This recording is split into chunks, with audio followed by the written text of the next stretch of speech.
Hello again, my friends. Thank you for taking the time to watch this video. I'm Tuttle Down and I'm trying to get better at FaB. That is why I review my games that I played on Talisha, comment them to really think about the lines that I've taken. Is there anything that I can do better? And yeah, also very interested in your takes. Is there anything that I could have done better, where I could have taken a different line? Please add that to the comments. And if you would subscribe to the channel, that would actually mean quite a lot to me. Thank you. In this game, we are playing the list from Dan Rutkowski that he released in his recent MetaFi guide. I'll link it into the description. You can get that on the Runaways MetaFi. It's really helpful, and the list is quite interesting because it takes a different take at Mario right now. Maybe not super different to what we played before, but different to what most Marios are playing right now, which is a dagger-focused list, and this one focuses a lot more on disruption. So yeah, let's take a look at the game. I actually played this at the airport in London Heathrow while waiting for my flight. And there's also the other side of the game on YouTube. I'll also link this into the description because my opponent also recorded this and uploaded this to YouTube. Yeah, so let's take a look at the game. Cool. So my opponent lets me start. Makes sense. They had the decision, so I would also go second. But this hand is pretty nice. All right, I have an up sticks and run, I have a Saber Bloodshed, I have a Kiss of Death, so I can come in with 11 immediately. With a flick of the Hunter's Clave would actually be 12 plus draw a card, and then I could, depending on what I draw, deal even more damage if they allow me to let it hit. And given that the opponent, and I base this on the selection of Black Tech Whisperers here, is probably a more dagger-focused Mario list. They do have quite a lot more 2-blocks in their list. So if that's the case, if they just have one 2-block, they are not really able to block this out. And that's actually the case. They have 2 3-blocks, 2 2-blocks, so they can only block 10. I can go up to 12, deal another damage to them because of the Kiss of Death hit, draw a card, ideally attack them again, and yeah, that would be a pretty sick turn 0 here. So first of all, the Saber Bloodshed trigger, it draws me a pain in the backside, and that is awesome here, right? Because pain in the backside, if Kiss of Death is still on the active chain, allows me to also use the Kiss of Death to hit my Mario opponent. So this is another 3 damage, and then the Kiss of Death hit is another 2 damage. So I actually bring my Mario opponent down to 31 here on turn 0. So almost 1/4 of their life taken away with, yeah, just a handful of cards in turn 0. And also arsonating the Lair of the Spider is superb here, right? Because that helps me to deny one of their next attacks. My next hand is also really okay. Pick up the point plus the Out of Desire Mind would allow me to pitch into Hunter's Clave and then also retrieve one of the daggers. Then Leave No Witnesses, obviously threatening their arsenal if they have one. The codex would be a nice arsenal target, but that also depends on how they attack me. I could also see myself blocking with the Leave No Witnesses, as well as the D-React I have in my arsenal, if that allows me, because then I could play it with the codex, but they actually do have a Command and Conquer here. So I need to give them 2 3-blocks. And can't really play the codex, which is unfortunate. As, yeah, I don't have an option to get rid of my arsenal other than letting them hit me. But yeah, that might also could have been an option here. Playing the pick up the point, using the Out of Desire to pitch and then come in with the Leave No Witnesses. But I do want to keep my life as high as possible. So I give them Codex, Out of Desire Mind, and pick up the point. Only come in with the Leave No Witnesses for 4. But yeah, after they played the Sigil, this would bring them down to 30. So creating the life discrepancy of 9 life again. I still have the trap in my arsenal. So... And also, yeah, it would banish a card from their top, ideally create me a silver, which I don't really need, but it never hurts to get rid of opponents' cards. And it does hit a Kiss of Death, and after they had to block with a Kiss of Death on turn 0, that only leaves 1 Kiss of Death, which is still one of the most threatening cards in their deck. it only leaves them with one Kiss of Death in the rest of the deck. And here I have another D-React with a Shelter. I do have, a blue who pitch into the deck. I do have a Saber Bloodshed. My opponent is not marked, but I can certainly achieve that with the Lair of the Spider. I do block the Hunter's Clave here with the Shelter from the Storm, because with blocking this 1 damage, it actually blocks 2 damage, right? As the Arakni Tarantula Agent trigger does, deal another damage. Unfortunately, they have the To The Point, so they can pump it up to 5. I have 1 prevention floating, so I can play the Lair of the Spider, but they still hit me for 1 and then another life, so taking 2 damage here. But I do want to play the Lair of the Spider here because I do want to get them marked in order for my Saber Bloodshed to be more threatening next turn. And so, it depends on what's their next card. At least they are marked already. And the Take Up the Mantle, that's definitely a card that I could see myself blocking with, depending on what their next attack is. All right, here it is a Surgical Extraction. Luckily, I still have that 1 prevention from the Shelter.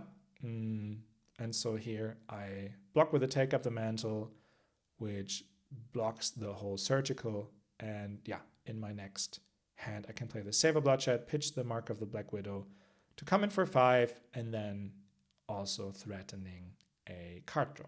Cool. So Saber Bloodshed, they have a 4-card hand. So in order to really block this, they would need to give me 2 cards. And Mario's with just 2 cards in hand are definitely less threatening than with 4 cards in hand. So they do give me 2 equipment here. The Mask of Deceit, which puts the Hunter's Clave to 6. The Black-Type Whisperers, and a red mark of the Black Widow. They do elect to transform into Orb Weaver. And they still have 3 cards in hand, but I'm up 7 life. They're down their mask. They probably want to flick Hunter's Clave and use something for the Orb Weaver to create a Chelicera. I could have flicked the Hunter's Clave, but that would have left me without a Hunter's Clave.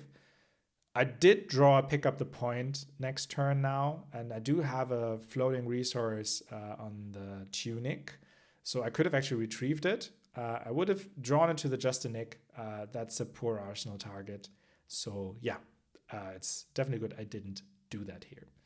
They also have a Saber Bloodshed that they played. They now play Pick Up the Point, and this is pretty telegraphed, I would say, because they will certainly flick the Hunter's Clave, draw a card, and then come in for, discard a card, of course, for the Orb Weaver to create a Chelicera. They don't need to pay a resource, so they come in for quite some damage then, depending on what they draw.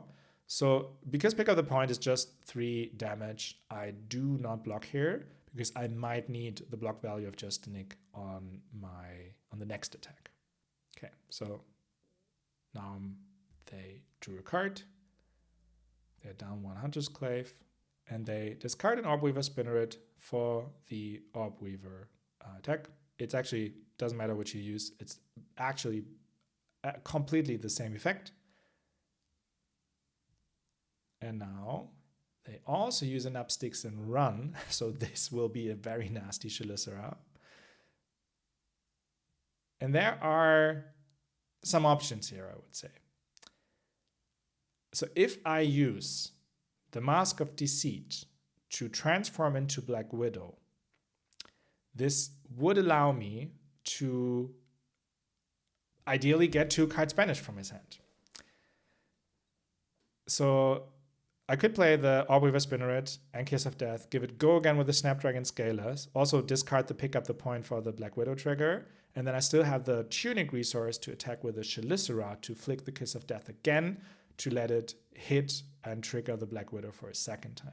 So I'm actually fine here going down to 26, blocking with the Justinic, and now playing Orb Weaver,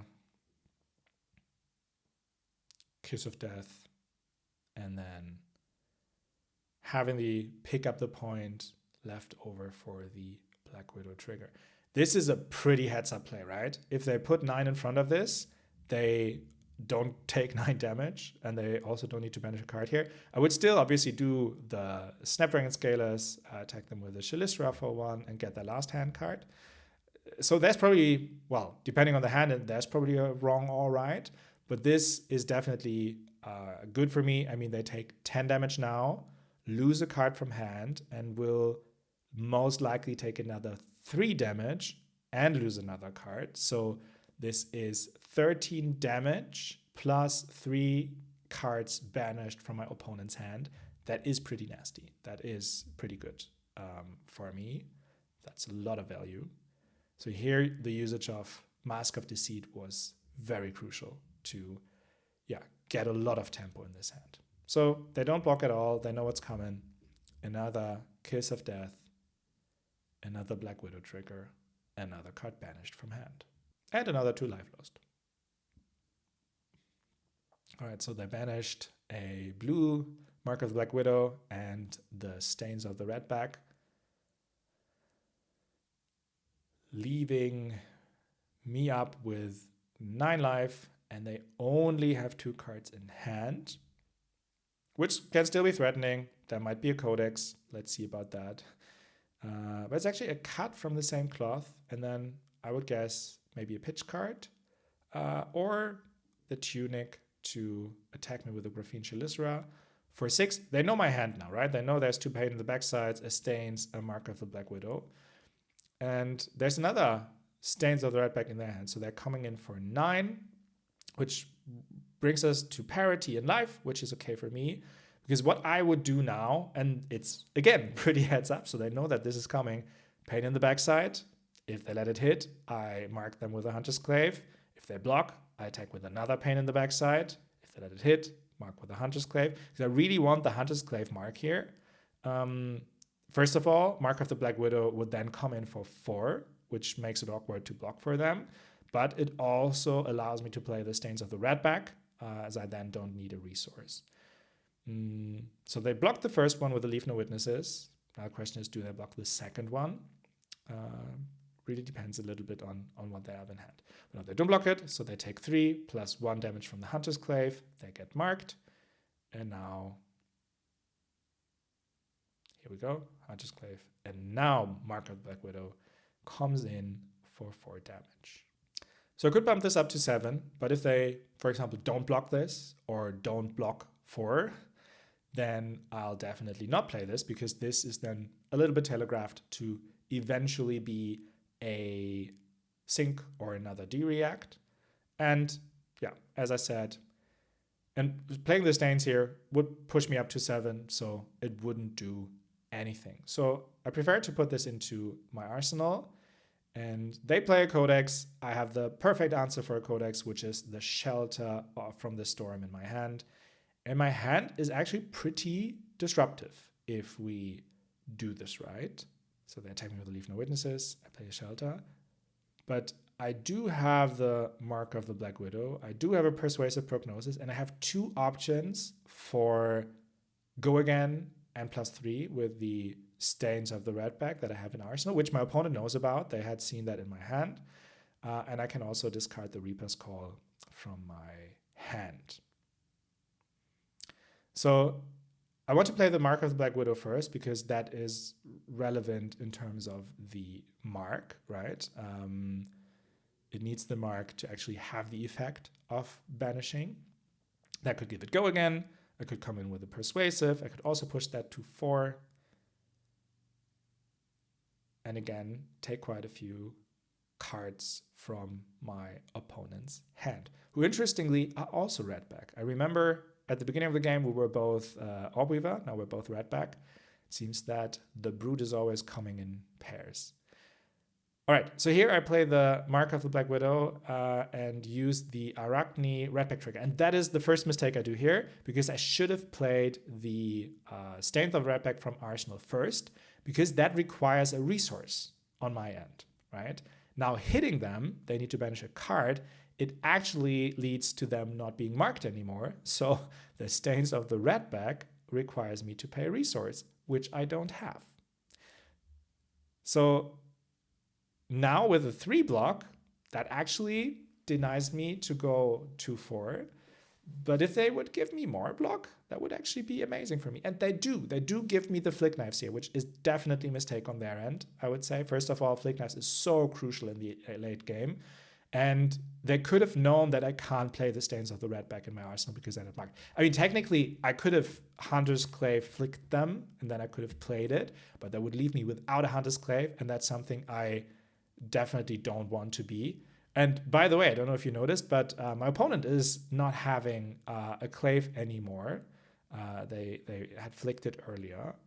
And that is definitely such a downside in being Mario if you don't have a Clave. So here they come in for 5 with a Chelicera. And yeah, there are not that many options in my hand, I need to say. But I was a bit afraid of what's coming now, which is the Codex of Frailty here. And they had 2 resources floating. So that, again, pretty telegraphed that this probably is a Codex. And so I need 3 blocks. And yeah, so I wanted to block with the Leave No Witnesses and take up the mantle here. I keep the Stains of the Redback in arsenal. And now I can play the Command and Conquer for 6. They definitely have an arsenal because of the Ponder. They don't have any equipment block left, so they need to give me 2 3 blocks or 3 2 blocks or any other combination of cards, which yeah puts me in an okay spot. And the Frailty is obsolete that I got. All right, my opponent gives me Persuasive Prognosis and a red marker of the Black Widow, so blocking 6, leaving them with 3 cards. And I draw up to have a 5-card hand for now. All right, so my hand can do some stuff, right? So ideally I want to give them a Hunter's Clave, like deal damage with a Hunter's Clave to mark them. I could use the Mark of the Black Widow, the Take Up the Mantle for that. Then I could come in with a Kiss of Death. If they are marked, I could use the Stains of the Redback for free, but I also have the Tunic resource, right? So I can go to 6 and give it go again, even without a mark. And yeah, here they came in with a Mark of the Black Widow for 4 because of the Orb Weaver that they play. They now have 2 Chelicera equipped, but because they didn't have an option to mark me, I didn't block this, right? Because yes, they could have had like a Reaper's Call, but yeah, I don't play around Reaper's Call here. Worst case, they take my arsenal. A cut from my hand. And so here I block with just a Nick.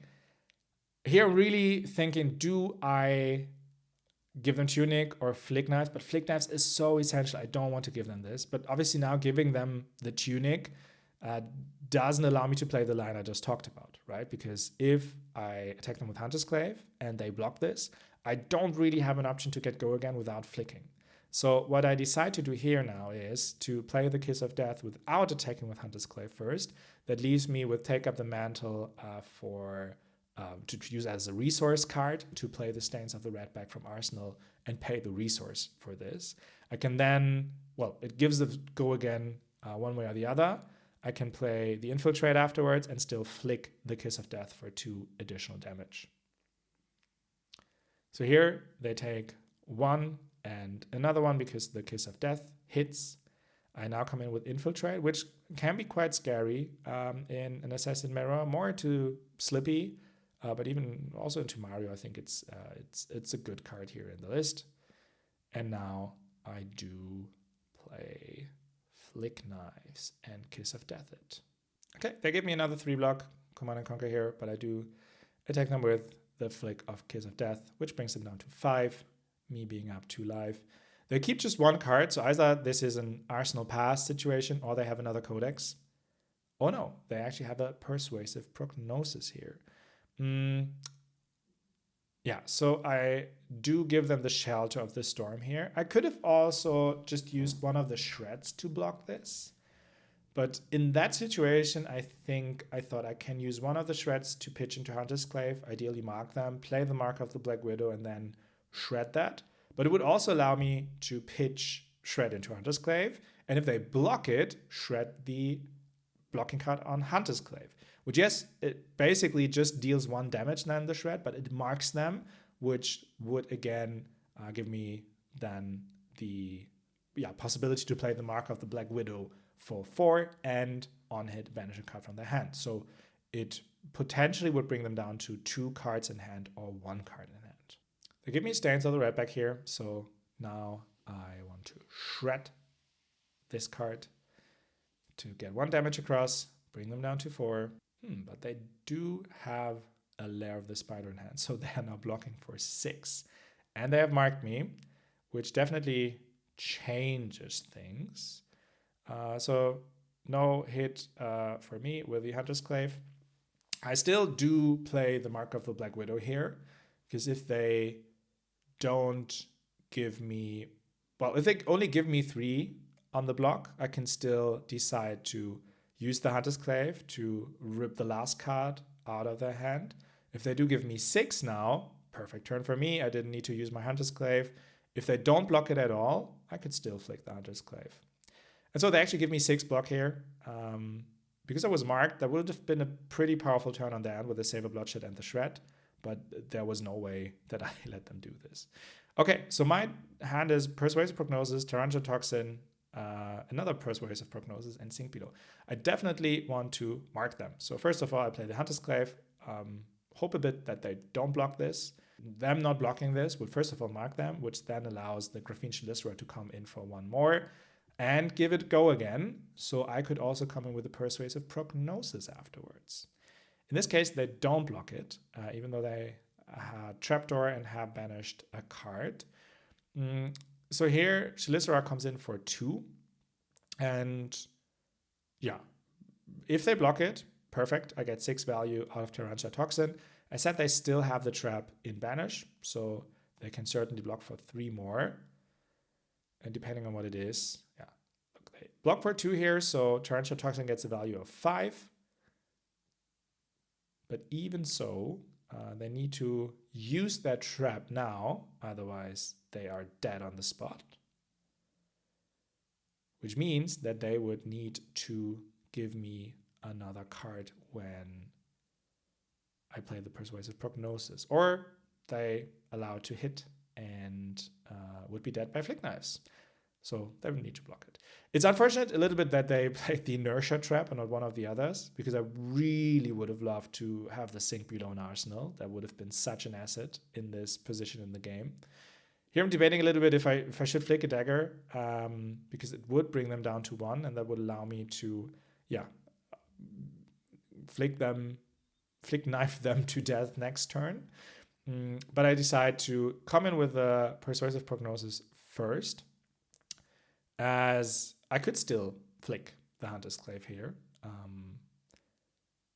but I do not. They only have 2 cards. Probably I should have. I'm not 100% sure. Maybe I should have flicked them with the Hunter's Clave, or at least the Chelicera here.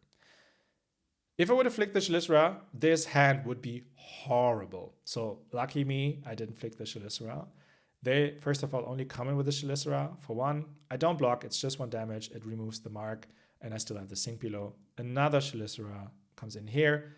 I mean, it's kind of obvious. At one point, they need to have the Tarantula Toxin, but I don't want to take 4 damage here, so I decide to play the Sink Below and ideally get a blue card out of the Stains of the Redback, which I put under deck. That would allow me to play Upsticks and Run, Hunter's Clave, and then Chelicera plus the Toxin. It doesn't work that way. I get a red, which is also okay. Then I play the Upsticks and Run, only pitch into the Chelicera, comes in for 5, and I technically have another 6 in my hand because they need to block this. If Mario doesn't block this, they're dead. If they give me 2 cards, block for 6, let's say, they're dead. If they give me 9, then I could bring the block down to 6 and my damage up to 8. They would be dead. So it's either the full hand or nothing here, not accounting for any kind of D-reacts that block for it. But if it's only 3 blocks, they need to give me the full hand. So they do block with a Surgical Extraction and a Persuasive Prognosis for 6 here. I do have the Tarantula Toxin in hand. I use it on the Persuasive Prognosis. And if they don't have a 5 power D-React, they're dead. Awesome. That was a very interesting game. I love Assassin Mirrors. I know not everyone does, but for me, it's really fun because I know the other side. Please share what are your thoughts on this game. Did you see any lines that I could have played differently? Anything where I did errors, for example, please share in the comments. Subscribe to the channel. And also, if you want to see the other side of the match, it's also on YouTube. I'll try to link this in the bio. But for now, thank you so much. Take care and see you next time.